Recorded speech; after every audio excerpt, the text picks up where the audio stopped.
చెప్తున్నాడో ఆ మాటలు బారూకు రాస్తున్నాడు.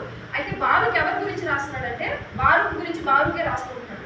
ఏమనంటే ఇక్కడ ఈ మాటలు రాయినప్పుడు ప్రవక్త అయిన ఇర్మియా అతనితో చెప్పింది ఏంటంటే, బారూకు ఇశ్రాయేలు దేవుడైన యెహోవా నిన్ను గురించి ఇలాగ సెలవిస్తున్నాడు. ఆయన ఆల్రెడీ రాస్తున్నాడు. రాస్తున్నప్పుడు ఇర్మియా ఏం చెప్తున్నాడంటే, దేవుడు నీ కోసం నీ గురించి ఇట్లా సెలవిస్తున్నాడు. ఏమనంటే, కటకట నాకు శ్రమ, యెహోవా నాకు పుట్టించిన నొప్పికి తోడు ఆయన నాకు దుఃఖము కలుగు చేయుచున్నాడు. మూలుగు చేత అలసి ఉన్నాను, నాకు నెమ్మది దొరకదైనా నీ వరకు వచ్చున్నాము. ఈ మాటలు ఏంటంటే ఆయన పైకి అన్న మాటలు కాదు, ఇర్మియాతో చెప్పిన మాటలు కాదు, లేకపోతే మనుషులతో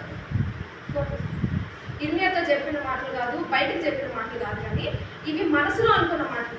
బారూకు మనసులో అనుకున్న మాటల్ని దేవుడు బహిరంగంగా చెప్తున్నాడు. ఇర్మియా చేత చెప్పిస్తున్నాడు అన్నమాట. ఏమనంటే, నువ్వు మనసులో ఇట్లా అనుకుంటున్నావు కదా, దేవుడు నాకు శ్రమ ఇచ్చాడు, అయ్యో నాకు శ్రమ వచ్చింది అని నువ్వు భయపడుతున్నావు, వలసిపోయి ఉన్నాను, నాకు నెమ్మది దొరకదు అని నువ్వు మాట్లాడుతున్నావు. ఇవన్నీ ఎవరు వింటున్నారని మన హృదయంలో ఏమనుకుంటున్నావు అవన్నీ ఎవరు వింటున్నారంటే దేవుడు వింటున్నాడు. దేవుడు విని బారూకుతో డైరెక్ట్గానే మాట్లాడుతున్నాడు. ఏమనంటే, ఇట్లా నువ్వు అనుకుంటున్నావు కదా, ఇదంతా ఎప్పుడు జరిగింది, ఈ పరిస్థితి ఎప్పుడు అనంటే, ఈ సిచ్యువేషన్ ఎప్పుడు అనంటే 36వ అధ్యాయం మనం చదివితే అందులో ఉంటుంది. చదవాల్సిన అవసరం లేదు, నేను చెప్తాను, బ్రీఫ్గా చెప్తాను. ఏంటంటే, ఇర్మియా ఆల్రెడీ ఒక గ్రంథం రాశాడు.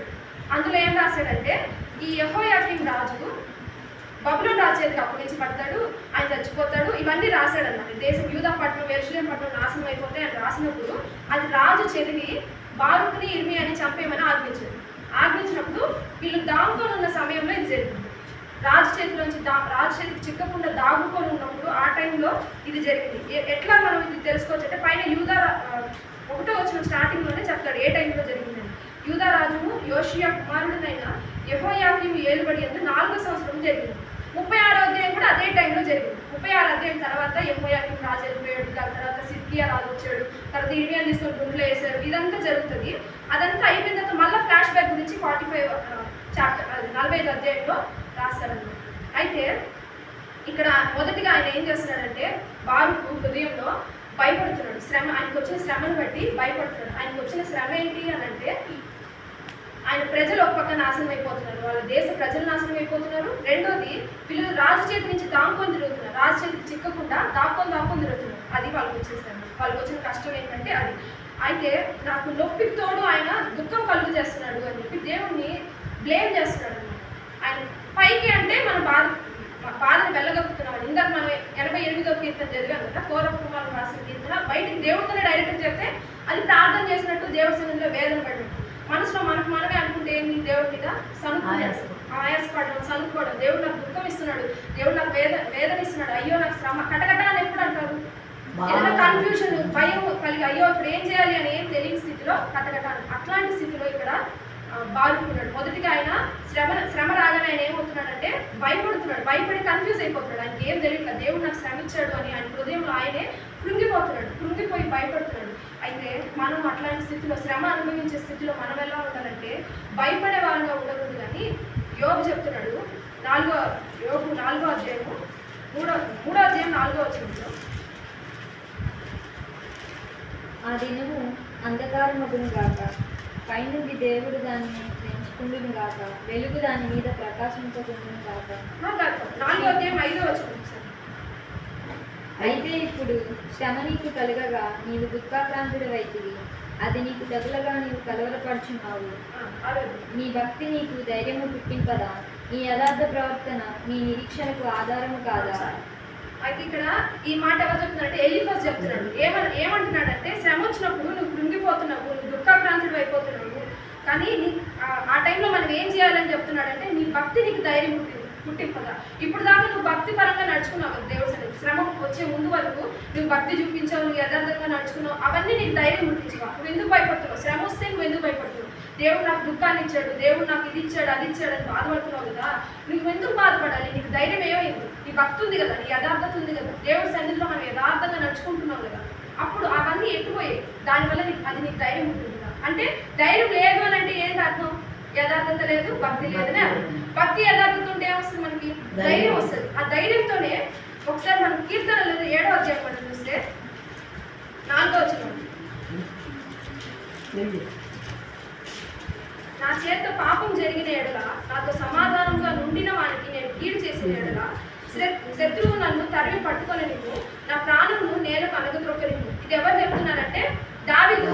ఆయన కూడా అదే సిచ్యువేషన్ లో ఉన్నాడు. శత్రువు చేత తరంపడుతున్న టైంలో ఆయన అదే చెప్తున్నాడు, ఒకవేళ నేను నీ సన్నిధిలో నీ దృష్టికి నేను ఏదైనా పాపం చేస్తుంటే నన్ను శత్రువు చేతికి అప్పగించు. అంటే ఆయన ఎంత ధైర్యంగా చెప్తున్నాడంటే ఆయన ఏం పాపం చేయలేదని అర్థం, ఆయన యథార్థంగా నడుచుకున్నాడు అని అర్థం. 8వ వచనంలో కూడా యెహోవా జనములకు తీర్పు తీర్చువాడు, యెహోవా నా నీతిని బట్టి నా యథార్థతను బట్టి నా విషయంలో నాకు న్యాయం ఇచ్చు అని అడుగుతున్నాడు. మనం కూడా ఇలా అడగలిగే వాళ్ళగా ఉండాలి. దేవుడి సన్నిధిలో మనము శ్రమ అనుభవిస్తున్నప్పుడు, దేవుడితో ఉన్నప్పుడు, దేవుడితో ఉండి మన శ్రమను అనుభవిస్తున్నప్పుడు ఇలా ప్రార్థన చేయగలరు. అయ్యా నేను యథార్థంగా ఉన్నాను కదా నీ సన్నిధిలో, నా యథార్థతను బట్టి నా నీతిని బట్టి నాకు న్యాయం తీర్చయ్యా. ఎందుకంటే ఆయన న్యాయం తీర్చేది, మనం ఎంత యథార్థత చూపిస్తామో అంత న్యాయం ఆయన తీర్చేవాడు. కాబట్టి నా యథార్థతను బట్టి నాకు న్యాయం తీర్చేయాలి మనం ధైర్యంగా చెప్పగలగాలి. ఆ ధైర్యం ఉండాలి. శ్రమ వచ్చినప్పుడు బాధపడిపోయి కృంగిపోయి అలా ఉండకూడదు, కానీ ధైర్యం చూపించాలి. కృంగిపోయిన స్థితిలో ఉంటే వాళ్ళ దేవుడు ఏమంటున్నాడంటే, ఒకసారి సామెతలు 24:10, శ్రమ దినమున నీవు కృంగిన ఎడల నీవు చేతగాని వాడివగదు. ఎందుకు నువ్వు కృంగిపోకూడదు, ఎందుకు ధైర్యంగా ఉండాలి అని అంటే, శ్రమ వచ్చినప్పుడు నువ్వు కృంగిపోయావంటే నువ్వు చేతగాని వాడిపోతే వెళ్ళిపోతావు. దేవుడిని స్తుతించాలన్న ఆలోచన రాదు, చేతగాడు అవుతుంది. దేవుని సన్నిధిలో ప్రార్థన చేసి ఆ శ్రమను ఓడించాలన్న ఆలోచన నీకు రాదు. ఏమవుతావు అంటే నాశనానికి వెళ్ళిపో. శ్రమలో నువ్వు కృంగిపోతే డైరెక్ట్ నాశనానికి వెళ్ళిపో. కాబట్టి చేతగాని వాడివలే నువ్వు ఉండదు, కానీ నీ నీతిని బట్టి, నీ భక్తిని బట్టి, నీ యథార్థతను బట్టి నువ్వు ధైర్యం తెచ్చుకొని నిలబడు అనుకుంటున్నాడు. అట్లనే పౌలు కూడా శ్రమల గురించి ఏమంటున్నాడంటే 2వ కొరింథీ పత్రిక 4వ అధ్యాయము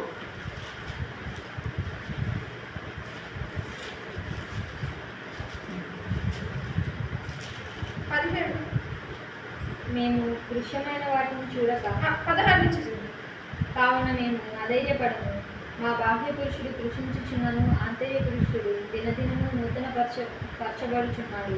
మేము దృశ్యమైన వాటిని చూడక అదృశ్యమైన వాటిని నిదానించి చూచుచున్నాము గనుక క్షణమాత్రముందు ఈ చులకని శ్రమ మా కొరకు అంతకంతకు ఎక్కువగా నిత్యమైన మహిమ భారమును కలుగజేయుచున్నది. ఈ లాస్ట్ దాంట్లో మనం చదివితే 18వ వచనం చదివితే, క్షణమాత్రం ముందు మా చులకని శ్రమ మా కొరకు అంతకంతకు ఎక్కువగా నిత్యమైన మహిమ భారము కలుగజేయుచున్నది. అంతకంతకు నిత్యమైన మహిమ భారం ఎందుకు అనంటే, ఈ శ్రమ వల్ల చులకని శ్రమ ఏం చేస్తుందంటే, ఆ చులకని శ్రమ అనుభవించడం వల్ల నిత్యమైన మహిమ భారం కలుగజేస్తుంది. మహిమ అంటే దేవుడు మనకి ఇచ్చే రివార్డ్. ఈ శ్రమలన్నీ అనుభవించిన తర్వాత ఎక్కడికి మహిమలో చేర్చబడతాము కదా. అయితే ఆ మహిమ ఆయనకి భారం ఉండేటట్టు కలుగజేస్తాడంట. అంటే ఆ మాట అర్థం ఏంటంటే, మనకు వచ్చే రివార్డు అంత ఎక్కువ ఉంటుంది, మనం భరించలేని భారం అంత ఉంటుంది మనకు వచ్చే రివార్డు. ఎప్పుడు అంటే చులకనైన శ్రమలను అనుభవించిన తర్వాత అంత భారమైన మహిమనిస్తాడు, అంత గొప్ప పొజిషన్లో దేవుడు మనకి ఉంచుతాడు. అందుబట్టి ఆయన ఏం చేస్తాడు, పౌలు కావు మేము అధైర్యపడము అని చెప్తున్నాడు. ఎప్పుడు అంటే శ్రమలు వచ్చినప్పుడు మేము అధైర్యపడము, ఎందుకంటే దృశ్యమైనది శ్రమలు, అదృశ్యమైనది ఏంది మహిమ. మనకు వచ్చే మహిమ అదృశ్యమైంది, దాన్ని బట్టి మేము ధైర్యం తెచ్చుకుంటాము అని చెప్తున్నాడు. కాబట్టి ఈ వాక్యం ద్వారా మనం ఏం నేర్చుకోవాలంటే, శ్రమలు వచ్చినప్పుడు భయపడకుండా కృంగిపోకుండా ధైర్యం తెచ్చుకుని దేవుని సన్నిధిలో నిలబడాలి. ఇందాక మనం చదివిన కీర్తన ఎట్లయితే వాళ్ళు ధైర్యంగా దేవుడిని అడిగారో మనం కూడా అట్లా ధైర్యం అడగాలి. ఏ రీతిగా దావీదు ఎట్లా అడుగుతున్నాడు, నా యథార్థతను బట్టి నాకు న్యాయం తీర్చాను ఎట్లా అడుగుతున్నాడో మనం కూడా శ్రమలో దేవుడిని అట్లా అడిగే వాళ్ళని ఉండాలి. రెండోది మనం చూస్తే 45వ అధ్యాయం 3వ వచనం, ఇర్మియా 45వ అధ్యాయం 3వ వచనం. కటకట నాకు శ్రమ, యెహోవా నాకు పుట్టించిన నొప్పికి తోడు ఆయన నాకు దుఃఖము కలుగజేయుచున్నాడు. నూలుగు చేత అలసి ఉన్నాను, నాకు నెమ్మది దొరకదాయను అని నేను అనుకుంటున్నాను. ఆఖరిది మనం చూస్తే, నాకు నెమ్మది దొరకదాయను అని నీవు అనుకుంటున్నావు అని, అంటే నాకు నెమ్మది దొరకదు అని ఫిక్స్ అయిపోయాడు. అంటే ఏమనుకుంటున్నాడంటే, నాకు ఇంకా హోప్ లేదు అని ఆయన నిరీక్షణని కోల్పోతున్నాడు. ఆయన దేవుడు ఆయనతో ఉన్నాడనే విషయాన్ని మర్చిపోతుంది. దేవుడు ఉంటే నెమ్మది వస్తుంది, నెమ్మది లేదు అంటే ఎవరు లేనట్టు, దేవుడు లేనట్టు. దేవుడు లేడు, నాతో లేడు అని ఫిక్స్ అయిపోతున్నాడు. ఆయన ఏమనంటే, నాకు నెమ్మది దొరకదు అని నువ్వు అనుకుంటున్నావు, దొరకదు ఇంకా అయిపోయింది, నాకు నెమ్మది లేదు, నేను అలసిపోయాను, మూలిగి నేను అలసిపోయాను, నీ శ్రమలు అనుభవించి నేను అలసిపోయినాను అని చెప్పి నువ్వు దేవుడు ఉన్నాడనే విషయం మర్చిపోతున్నావు, దేవుడి పక్షంగా ఉన్నాడనే విషయాన్ని మర్చిపోతున్నావు. మనం కూడా శ్రమలు వచ్చినప్పుడు ఇట్లానే ఆలోచిస్తాం. ఎట్లా అంటే, ఇంకా నాకు ఒక కష్టం వచ్చిందంటే ఇందు నుంచి బయటకు ఎట్లా రావాలో మనకు తెలియని టైంలో ఎలా అనుకుంటాడు, దేవుడు ఇంకా నా చేయి వదిలేసాడు, ఇంకా మనకి ఏ దిక్కు లేదు, మనం ఎట్టుకోవాలో తెలియదు, దేవుడు నన్ను మర్చిపోయాడు అని చెప్పి అనేక సార్లు మనం కూడా ఇట్లా అనుకునే పరిస్థితులు ఉంటాయి. అయితే దేవుడు ఏం చెప్తున్నాడంటే, యెషయా గ్రంథం 63వ అధ్యాయం 9వ వచనంలో అంటున్నాడు. 63వ అధ్యాయం 9వ వచనం. వారి యావత్ బాధలో ఆ, ఆయన బాధనందెను. ఆ, ఆయన సన్నిధి దూత వారిని రక్షించెను. ప్రేమ చేతను తాళిమి చేతను వారిని విమోచించెను. పూర్వదినములన్నిటిను ఆయన వారిని ఎత్తుకొంచు మోసుకొంచు వచ్చెను. చాలు.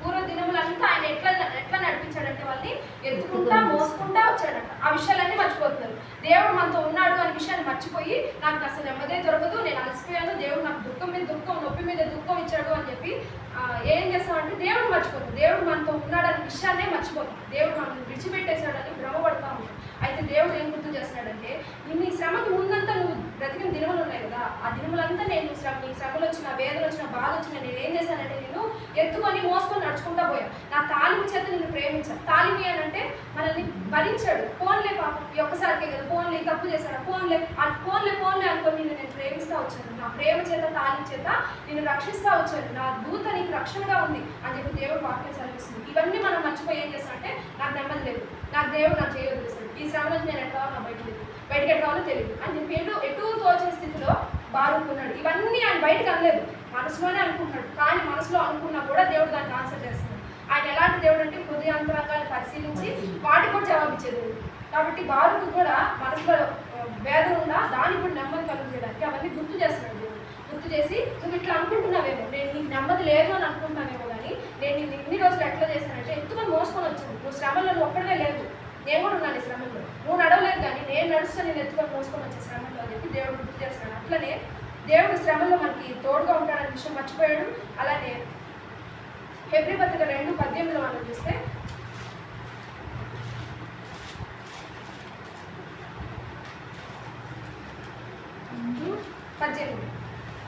తాను శోధింపబడి శ్రమ పొందని కనుక శోధింపబడి వారికి సహాయం చేయగలవాడై ఉన్నాడు. శోధింపబడే వాళ్ళకి ఆయన ఏం చేస్తాడంటే సహాయం చేయగలిగిన వాడంట.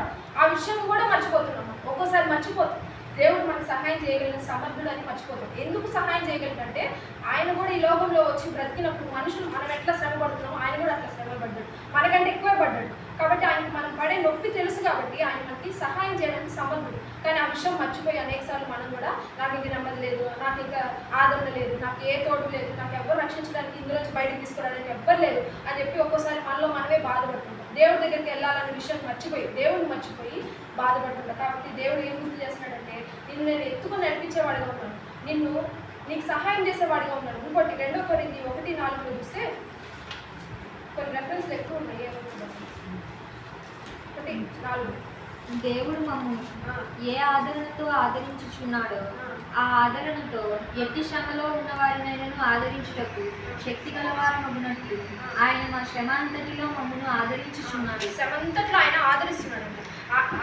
ఆదరిస్తాడు, సహాయం చేస్తాడు. అవసరం లేదు, ఆదరిస్తాడు, సహాయం చేస్తాడు, మనల్ని శ్రమలో ఎత్తి పట్టుకొని నడిపిస్తాడు. ఇవన్నీ మనం గుర్తు చేసుకోవాలి. గుర్తు చేసుకొని ఆయన దగ్గరికి వెళ్ళినప్పుడు ఆయన సహాయం చేసే దేవుడుగా ఉన్నాడు. మొదటిది మనం ఏం గుర్తు పెట్టుకోవాలంటే శ్రమలు వచ్చినప్పుడు మనము భయపడకుండా కృంగిపోకుండా ధైర్యంగా నిలబడాలి. ఆయన సన్నిధిలో పోరాడాలి. అయ్యా నేను నీతిగా నీ సన్నిధిలో బ్రతికాను కదా, నా నీతిని బట్టి నా యథార్థతను బట్టి నాకు తీర్పు తీర్చని చెప్పాను. రెండోది ఆయన ఉన్నాడు అని గ్రహించుకోవాలి. ఆయన మనతోనే ఉన్నాడు, శ్రమలో మనల్ని ఎత్తిపట్టుకొని నడిపిస్తున్నాడు, మనకు సహాయం చేసే దేవుడు, ఆయన సహాయం చేయగలిగిన సమర్థుడని గుర్తు చేసుకోవాలి. మనల్ని ఆదరించే దేవుడు, ఆదరణకర్త అని చెప్పి గుర్తు చేసుకోవాలి. లేడు అనుకోకూడదు కానీ ఆయన మనతోనే ఉన్నాడు అని ధైర్యం తెచ్చుకోవాలి. మూడోదిగా మనం చూస్తే అదే అధ్యాయము 5వ వచనం చూస్తే ఇక్కడ ఒక మిస్టేక్ గురించి ఎత్తి చూపిస్తున్నాడు. బారుకులో ఉండే ఒక మిస్టేక్ని దేవుడు చూపిస్తున్నాడు. ఏంటంటే నీ నిమిత్తము నీవు గొప్ప వాటిని వెతుకుచున్నావా? వెతకొద్దు, నేను సర్వ శరీరుల మీదకి కీడు రప్పించున్నాను. అయితే నీకు వెళ్ళు స్థలములన్నింటిలో దోపుడు సొమ్ము దొరికినట్టుగా నీ ప్రాణం నీకు ఇచ్చుచున్నాను. అయితే ఇక్కడ దేవుడు ఆయన మీద ఒక నేరం మోపుతున్నాడు. నేరం కాదు, ఆయన గురించి ఒక కంప్లైంట్ చేస్తున్నాడు. ఏమని చేస్తున్నాడంటే నువ్వు అన్ని గొప్ప వాటినే వెతుకుతున్నావా? వెతకొద్దు. గొప్ప వాటిని వెతుకుతున్నామని ఇక్కడ ఎక్కడ లేదు. ఆయన గొప్ప వాటిని వెతుకుతున్నట్టు ఎక్కడ లేదు. ఆయన ఏం చేస్తున్నాడు? రోధం చేస్తున్నాడు. అయ్యా నాకు శ్రమ వచ్చింది, దేవుడు నాకు బాధించాడనే ఉంది, కానీ ఆయన గొప్ప వాటిని వెతుకుతున్నట్టు ఎక్కడ లేదు. ఇది ఎట్లా మనకు అర్థమవుతుందంటే పైన 3వ వచనం మనం చదివినప్పుడు అంత నాకు శ్రమ, నాకు పుట్టించావు, నాకు నొప్పి, నాకు బాధ, నేను అలసిపోయాను, నాకు నెమ్మది లేదు, అంతా నాకు అంటున్నాడు. కానీ అక్కడ శ్రమ ఎవరికి వస్తుంది? యాక్చువల్గా ఇర్మియాకు వస్తుంది, ప్రజలకు వస్తుంది, అటుండే ప్రజలందరికీ వస్తుంది. కానీ అందులో ఈయన ఏమనుకుంటున్నాడంటే నేను మంచి సిచ్యువేషన్లో లేను. ఈయన ఏం పని చేస్తున్నాడు? ఈయన ఎవరు? బాలుకి ఎవరు? లేఖికుడు. ఎవరు? ఇర్మియా చెప్పిన మాటలన్నీ రాసి ఇర్మియాకి మందిరంలో అలో లేనప్పుడు కూడా ఈయన వెళ్ళి ఆ మాటలు ప్రకటించాడు కదా. అదంతా ఏం చేస్తున్నాడు? ఆయన దేవుడు పని చేస్తున్నాడు, దేవుని సేవ చేస్తున్నాడు. కాబట్టి ఒకవేళ ఆయన అనుకోని ఉండొచ్చు, నేను దేవుడు సేవ చేస్తున్నాను కాబట్టి నేను ఒక మంచి పొజిషన్లో ఉండాలి. యాక్చువల్గా నేను ఉండే సిచ్యువేషన్ ఇది కాదు, దాంతో తిరిగే పరిస్థితి కాదు. నేను దేవుడు పని చేస్తున్నాను కాబట్టి నేను ఎక్కడ ఉండాలి? ఒక హై లెవెల్లో రాజుకి ఈక్వల్గా నేను ఉండాలి. రాజుతో చర్చలు జరగాలి, రాజుకి నాకు చర్చలు జరగాలి. అలాంటి మంచి పొజిషన్లో నేను ఉండాలి. కానీ నేను ఎక్కడున్నాను? దాంకొని రాజు చేతికి చిక్కితే చచ్చిపోతామని చెప్పి భయపడతా దాంకొని తిరిగే సిచ్యువేషన్లో ఉన్నాను. కానీ దేవుడు ఏం చెప్తున్నాడంటే, నువ్వు పైన ఉన్న వాటి, నువ్వు గొప్ప వాటిని వెతుకుతున్నావు, వెతకొద్దు అంటున్నాడు. మనం కూడా ఒక్కోసారి ఇదే ఆలోచిస్తాం. ఒక్కోసారి మనకి ఒక్కో రోజు మాకు చాలా వచ్చినటువంటి పరిస్థితి అందరికి వస్తుంది. అందరికి ఏంటంటే ఒకసారి ఇంట్లో కూరకు కూడా డబ్బులు ఉండదు, కూర ఒక్కసారి కూరకు ఉండదు. అట్లాంటి పరిస్థితుల్లో ఎప్పుడో ఒకసారి అనిపిస్తుంది అసలు నేను ఇంత పని చేస్తాను కదా, సేవ చేస్తున్నాను కదా, నిన్ను నమ్ముకున్నాం కదా, మేము ఎందుకు ఈ సిచ్యువేషన్లో ఉన్నాం, మాకేంది బాధ అని ఒక్కోసారి మనం దేవుడిని అడిగే వాళ్ళం ఉంటాం. అయితే దేవుడు ఏం చేస్తున్నాడు? నువ్వు హై లెవెల్లో ఊహించుకోవద్దు, నువ్వు హై పొజిషన్లో పెట్టుకోవద్దు. నేను పెడతా. మనం దేవుడి సన్నిధిలో దీనంగా ఒక మూల కూర్చున్నాం అనుకోండి, అప్పుడు దేవుడు తీసుకుని నీ ప్లేస్ ఇది కాదమ్మా, రా తీసుకుపోయి అని చెప్పి సింహాసనం మీద కూర్చోబెడతాడు. అది మనం వెళ్ళిపోయి నేను ఎడగాదు ఉండాల్సిన సింహాసనం మీద అన్నాం అనుకోండి, మనం తీసుకుపోయి ఎడగాదు. ఎందుకంటే దీనం ఉండాలి, చాలా మంది ఉన్నారు, వాళ్ళని ప్లేస్ అని మనల్ని కిందకి వస్తాడు దేవుడు. కాబట్టి మనం ఎలా ఉండాలంటే దీనంగా చిన్న ఆయన సన్నిధిలో మనం దీనంగా తగ్గించుకొని ఉంటే మనకి ఏం కావాలో దేవుడికి అన్నీ తెలుసు. ఇక్కడ ఏం వెతకొద్దు అంటున్నాడంటే, గొప్ప వాటిని మీరు వెతకొద్దు. ఏం వెతకాలి అయితే? ఏం వెతకాలి అంటే మత్తయి సువార్త 6వ అధ్యాయము ఆఖరి 4 వచనాలు చదివితే, మత్తయి సువార్త 6వ అధ్యాయము కాబట్టి 31 నుంచి చదివి. కాబట్టి ఏమి తిందుమో, ఏమి తాగుదుమో, ఏమి ధరించుకుందుమో అని చింతింపకుడి. అన్ని జనులు వీటన్నిటి విషయమై విచారించు. ఇవన్నీ మీకు కావాలని మీ పరలోకపు తండ్రికి తెలియదు. కాబట్టి మీరు ఆయన రాజ్యమును నీతిని మొదట వెతుకుడి, అప్పుడు అవన్నీ మీకు అనుగ్రహింపబడును. రేపటిని గూర్చి చింతింపకుడి, రేపటి దినము దాని సంగతులను గూర్చి చింతించును. ఏనాటి కీడు ఆనాటికి చాలును. ఇక్కడ ఏం చెప్తున్నాడంటే దేవుడు, నువ్వు ఏం తిన్నావు, ఏం ధరించుకున్నావు, నేను పొజిషన్ ఇది కాదు, నా లెవెల్ ఇది కాదు, నేను అంత హై లెవెల్. ఎందుకంటే నేను మంచి సేవ చేస్తున్నాను, నేను మంచి ప్రార్థన పరుని, లేకపోతే మంచిగా పాటలు పాడతాను, మంచిగా సేవ చేస్తాను, నేను ఉండే సిచ్యువేషన్ ఇది కాదు, నేను హై లెవెల్లో ఉంటాను అని చెప్పి మనం ఊహించుకోకూడదు.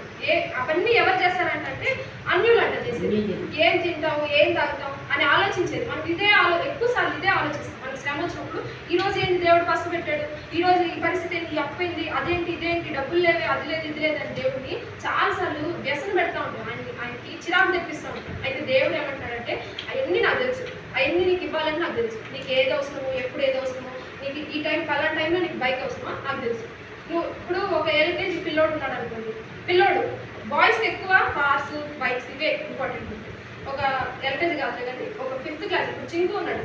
చింకు వచ్చి వాళ్ళ నాన్ని, నేను స్కూల్కి బైక్లో పోవాలనుకుంటున్నాను, నాకు బైక్ కావాలన్నాడు అనుకోండి, అప్పుడు వాళ్ళ నాన్న కొనిస్తాడు. అదే వాడు బీటెక్ వచ్చాడు, వాడి కాలేజ్ చాలా దూరం ఉంది, వాడు అడగలే, వెళ్ళి వాళ్ళ నాన్ని అడగవలే. వాళ్ళ నాన్న ఆ టైంలో వాడికి ఇంపార్టెంట్ కాబట్టి, అది వాడికి అవసరం కాబట్టి దేవుడు ఆ టైంలో, వాళ్ళ డాడీ వాడికి ఆ టైంలో ఇస్తాడు. అట్లనే దేవుడు కూడా నీకు ఏ సమయంలో ఏది కావాలో నాకు తెలుసు, నేను తండ్రిని కదా, నాకు తెలుసు, నేను పోషించడం నాకు తెలుసు, ఆకాశ పక్షులతో పోషిస్తున్నాను, నిన్ను పోషించడం లేక అని చెప్పి దేవుడు మనల్ని క్వశ్చన్ అడుగుతాడు. అప్పుడు ఏం చెప్తాం? నాకు అది లేదే, నన్ను మా ఇల్లు పెద్ద బంగ్లా లేదే, ఈ చిన్న ఇంట్లో ఎందుకు పెట్టావు, ఇట్లాంటి క్వశ్చన్లు మనకి రాకూడదు. ఎందుకంటే అవన్నీ ఇవ్వాలని దేవుడు తెలుసు, ఎప్పుడు ఇవ్వాలో కూడా దేవుడు తెలుసు, ఇస్తాడు. కాబట్టి అవన్నీ ఎవరు వెతుకుతారంటే అన్యులు వెతుకుతారు, మీరు కాదు. మీరు ఎదగాల్సింది ఏంటి అని అంటే, కాబట్టి మీరు ఆయన రాజ్యంలో నీతిని మొదట వెతికితే అప్పుడు అవన్నీ మీకు అనుగ్రహించారు. మొట్టమొదటిగా మనం ఏం వెతుక్కోవాలంటే ఏం వెతుక్కోవాలి, రాజ్యం వెతుక్కోవాలి. ఆయన రాజ్యం వెతకడం అంటే, ఆయన రాజ్యం వాళ్ళ దగ్గర ఉందనుకోండి, ఆయన రాజ్యం వెతకడం అంటే పక్క సందులో ఎటు పడితే అటు పోతే రాజ్యం దొరుకుతుంది.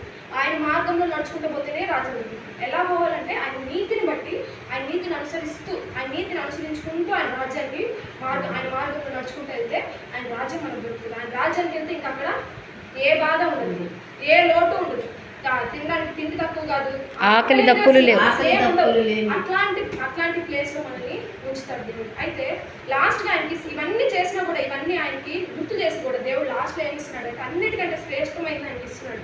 ఏంటంటే నీ ప్రాణాన్ని నీకు కొల్ల సొమ్ము లాగిస్తుంది. కొల్ల సొమ్ము చిక్కినట్టుగా, దోపుడు సొమ్ము చిక్కినట్టుగా నీకు నీ ప్రాణం దోపుడు సొమ్ము అన్న అదే కొల్ల సొమ్ము అన్న దోపుడు సొమ్ము అంటే. అయితే దోపుడు సొమ్ము కొల్ల సొమ్ము అంటే ఏంటంటే మనం సంపాదించింది, మన యుద్ధం చేసి ఊరికే గెలుచుకొని వచ్చింది వేరే వాళ్ళు సంపాదన అట్లా ఇస్తాడు, ఫ్రీగా ఇస్తాడంట దేవుడు.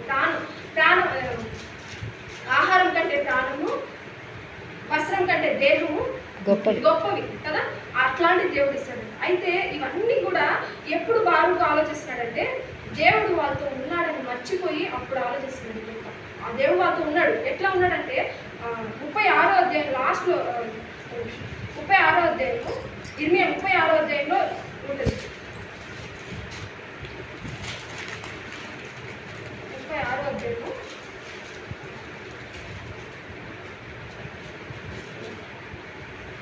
26వ వచనం లాస్ట్లో 26వ వచనం మొత్తం జరిగితే లేఖికులైన బారూకును ప్రవక్త అయిన ఇర్మియాను పట్టుకుని వల్లని రాజవంశస్థుడకు యెరహ్మెయేలునకును అజ్రీయేలు కుమారుడైన సెరాయాకును అబ్దయేలు కుమారుడైన షెలమ్యాకును రాజు ఆజ్ఞాపించాడంట చంపేయమని. ఎవరిని? బారూకుని ప్రవక్త అయిన ఇర్మియాను పట్టుకోవాలని ఆజ్ఞాపించాడు.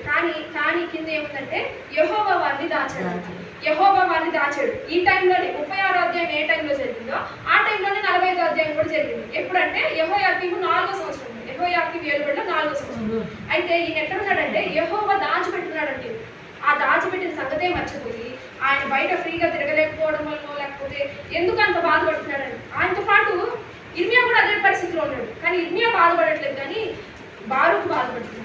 ఏమనంటే నా పరిస్థితి, నాకు శ్రమ వచ్చింది, కట్టకటా అంటున్నాడు. కట్టకటా అంటే అంత పెద్ద శ్రమ వచ్చింది. దాని తర్వాత ఇర్మియా ఎన్ని బాధలు ఫేస్ చేశాడు.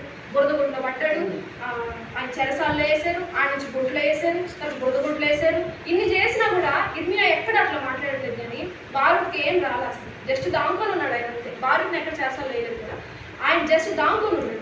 అయినప్పుడు ఆయన ఏమంటాడు, నాకు శ్రమ వచ్చింది, నాకు ఇది వచ్చింది, నాకు దుఃఖం ఇచ్చాడు దేవుడు అని చెప్పి మనసులో సనుక్కుంటున్నాడు. అది దేవుడు బహిరంగంగా బయట పెట్టి దేవుడు ఏం చెప్తున్నాడంటే నువ్వు భయపడొద్దు, నీకు ఇంకా ఏం శ్రమ రాలా, నువ్వు ఎందుకు భయపడుతున్నావు, నువ్వు భయపడొద్దు, ధైర్యం తెచ్చుకో, నీ యథార్థతను బట్టి నీ నీతిని బట్టి ధైర్యం తెచ్చుకోవాలని ఈరోజు మనకు కూడా దేవుడు గుర్తు చేస్తున్నాడు. రెండోది, దేవుడు ఆయన మనతో ఉన్నాడని మనం మర్చిపోకుండా ఉండాలని దేవుడు గుర్తు చేస్తున్నాడు. ఎందుకంటే మన శ్రమలో ఆయన ఎత్తుపట్టుకునే దేవుడుగా ఉన్నాడు, మనల్ని ఆదరించే దేవుడుగా ఉన్నాడు, మనల్ని సహాయం చేసే దేవుడుగా ఉన్నాడు. ఇవన్నీ మనం గుర్తుపెట్టుకోవాలి. దేవుడు మనతో ఉన్నాడని శ్రమలో మనం గుర్తుపెట్టుకోవాలి. మూడోదిగా దేవుడు ఏం చేస్తున్నాడంటే మొదటి నువ్వు నా రాజ్యాన్ని ఎత్తుకున్నా, నీతిని ఎత్తుకుని ఆ శ్రమలన్నిటి నుంచి నేను తప్పిస్తాను అని చెప్పి దేవుడు సెలవిస్తున్నాడు. కాబట్టి మనం ఈ 3 విషయాలు గుర్తు చేసుకొని ఈ రకంగా మనం ప్రతి శ్రమలు వచ్చినప్పుడు భయపడిపోయి కుంగిపోకుండా దేవుడి సన్నిధిలో ధైర్యంగా నిలబడి అడగాలి, అయ్యా నాకు ఈ శ్రమ నుంచి తప్పించాయా, ఈ వేదన నుంచి విడిపించాయా, ఎందుకంటే నేను యథార్థంగా నడుచుకున్నాను, ఈ సన్నిధిలో యథార్థంగా నేను ఉన్నాను అని చెప్పి ధైర్యంగా చెప్పగలిగేంత యథార్థత మనకు ఉండాలి, అంత భక్తి మనకు ఉండాలి. రెండోది, ఆయన మనతో ఉన్నాడని ఆయన ఎప్పుడు స్థుతిస్తూనే ఉండాలి. ఆయన మనతో లేడని విషయం మర్చిపోకూడదు. ఇప్పుడు యెహోషాపాతు రాజుకి 3 రాజ్యాలు ఆయన మీదకి వచ్చాయి. అప్పుడు యెహోషాపాతు రాజు ఏం చేశాడు, నువ్వే నా దిక్కు అని ఫస్ట్ ఆయన మొరపెట్టాడు, అయ్యా నాకు ఏ దిక్కు తోచట్లేదు, నేను ఎట్టుకోవాలో నాకు తెలియదు అన్నాడు. తర్వాత ఆయన స్థుతించడం స్టార్ట్ చేసినప్పుడు ఏమైంది, ఆ 3 రాజులు వాళ్ళు కొట్టుకొని వాళ్ళు వెళ్ళిపోయారు, కానీ యుద్ధం లేకుండానే విజయం వచ్చేసి. కాబట్టి మనం కూడా శ్రమల్లో ఆయన మనతోనే ఉన్నాడు, మన పక్షంగా. ఏమంటున్నాడు, ఊరుకుండి నా రక్షణ చూడు అంటుంది. కాబట్టి మనం ఊరుకుండి ఆయన స్థుతించుకుంటూ ఆయన ఇచ్చే రక్షణ చూస్తూ ఉండాలి. అంతే శ్రమలో ఆయన మనతో ఉన్నాడని గుర్తుపెట్టుకోవాలి, మర్చిపోకూడదు. ఇప్పుడు వరకు శ్రమల్లో ఎత్తుపట్టుకున్నాడు, ఇప్పుడు కూడా ఎత్తుపట్టుకుంటాడు. కాబట్టి మనం అవన్నీ గుర్తుపెట్టుకొని ఆయన రాజ్యాన్ని వెతుక్కుంటూ ఆయన రాజ్యవారసులుగా బ్రతకాలని, ఈ లోకంలో బ్రతకాలని దేవుడు మనకు గుర్తు చేస్తున్నాడు. కాబట్టి ఈ వాక్యం విన్నప్పుడు మీ అందరికీ వందనాలు. ఈ అవకాశం ఇచ్చిన వేరే వందనాలు. దేవుడు